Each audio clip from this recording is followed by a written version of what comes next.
There is a fundamental problem with the Rockefeller origin story that official biographies handle by moving past it quickly and filling the space with a more comfortable narrative.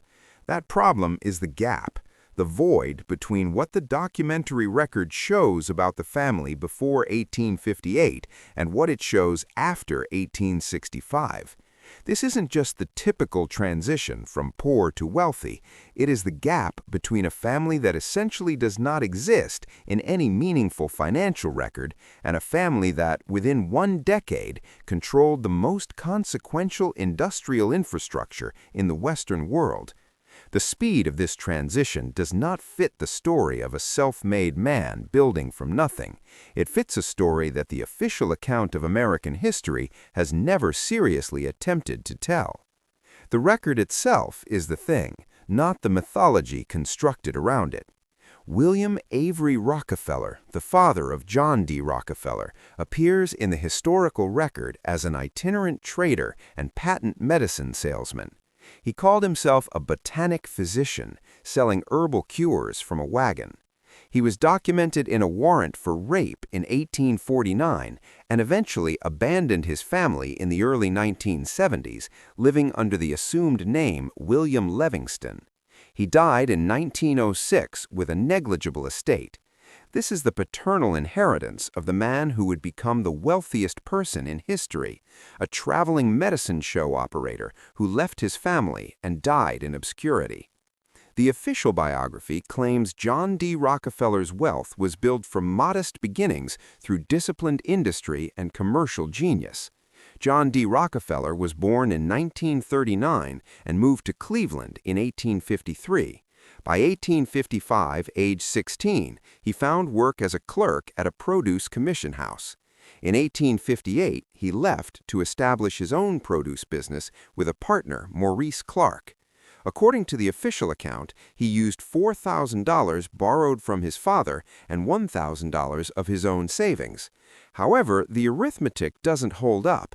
A clerk earning $300 to $500 a year could not have saved $1,000 in 3 years without undocumented income. More importantly, his father's documented income from patent medicine sales was entirely inconsistent with having $4,000 available to lend in 1858. By 1863, Rockefeller and Clark entered the oil refining business. Within 7 years, this would become the Standard Oil Company. The transition from a modest produce merchant to the owner of the largest oil refining operation in the United States is the central mystery of the Rockefeller record. Official accounts attribute this to Rockefeller's systematic approach to cost-cutting and his genius for negotiating railroad rebates. While these elements are documented, the source of the capital that enabled them is not. Building and acquiring refineries at the speed Rockefeller did required massive capital resources that no Cleveland produce merchant could have accumulated through legitimate trade alone. Competitors at the time even testified in congressional hearings that Rockefeller's expansion was clearly backed by resources that were impossible to account for. The answer provided by official biographies is disciplined reinvestment of profits. While plausible in principle, it fails to account for the specific timeline and scale.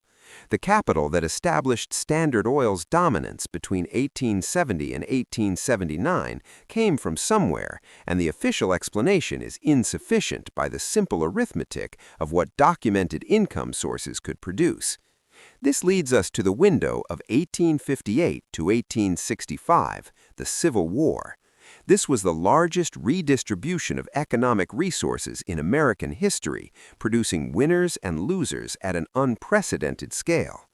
Rockefeller's produce business didn't just prosper during the war, it thrived at a rate that surviving records don't fully explain. While Cleveland was a distribution point for agricultural goods, the official account ignores the nature of government contracting. During the Civil War, military contracting was notoriously corrupt, involving overcharging, phantom deliveries, and kickbacks. Interestingly, Rockefeller's contract records from this specific period are largely inaccessible. The Rockefeller Archive Center in Sleepy Hollow holds extensive documentation from the mid-1860s onward, but the records from 1858 to 1864 are strangely sparse. The Rockefeller Archive Center is a sophisticated institution, but it is also one governed by Rockefeller family interests. Archives curated by their subjects are inherently selective.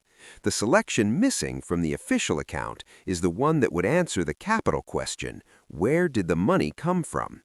One alternative is that the capital came from sources connected to war profiteering or a redistribution of resources during the Reconstruction period. The Tartaria research framework offers a more radical perspective. It proposes that the emergence of massive fortunes like those of Rockefeller, Carnegie, Morgan, and Vanderbilt represents not the natural rise of genius, but the redeployment of a pre-existing stock of wealth and infrastructure. In this framework, the great industrial fortunes were assembled from assets, physical infrastructure, and financial instruments that belonged to a prior order disrupted or destroyed in the mid-19th century, a period referred to as the Reset. Tartaria researchers point to the same anomalies: the speed of the rise, the scale of capital, and the pre-existing relationships with power structures. They argue that the infrastructure Rockefeller depended on, the railroad network, reflects technical capabilities inconsistent with the documented state of American engineering science at the time. While mainstream historians dispute this, the question remains: was the infrastructure of the late 19th century built from nothing, or was it a reorganization of prior development?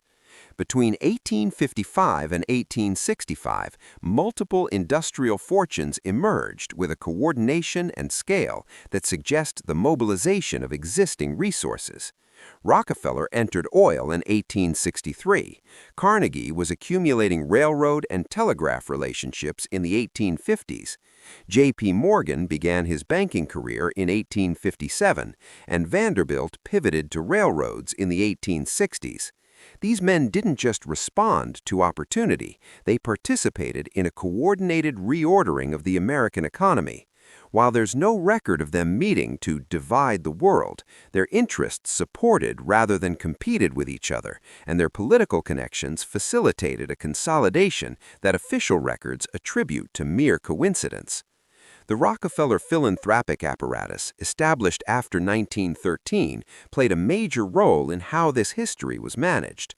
By funding the very academic departments and research programs that documented the rise of industrial capitalism, the family helped shape the intellectual environment. Historians focused on the period of Standard Oil's maturity rather than the capital question of the early years. Even the famous Ida Tarbell investigation, which exposed the ruthless tactics of the monopoly, focused on the methods of operation rather than the origin of the initial capital. The record for the pre-1860 Rockefeller family contains facts about patent medicine and clerkships, but it contains nothing that coherently connects those beginnings to the massive capital deployment of 1858. The connection is assumed, bridged by the genius narrative.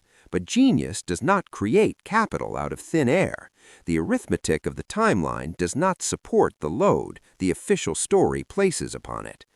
The buildings are still there, the corporate structures are still visible, and the gap in the record before 1858 remains. The questions about the speed and coordination of these fortunes do not require accepting every alternative theory to be worth asking. The official scholarship has been written to explain what happened once the fortune was established, but the question of how it was established remains unanswered. The Rockefellers had no recorded wealth before 1858, and then they owned everything. No official account has adequately bridged that gap. And until we stop accepting the genius narrative without scrutiny, the mystery of the Rockefeller origin will remain buried.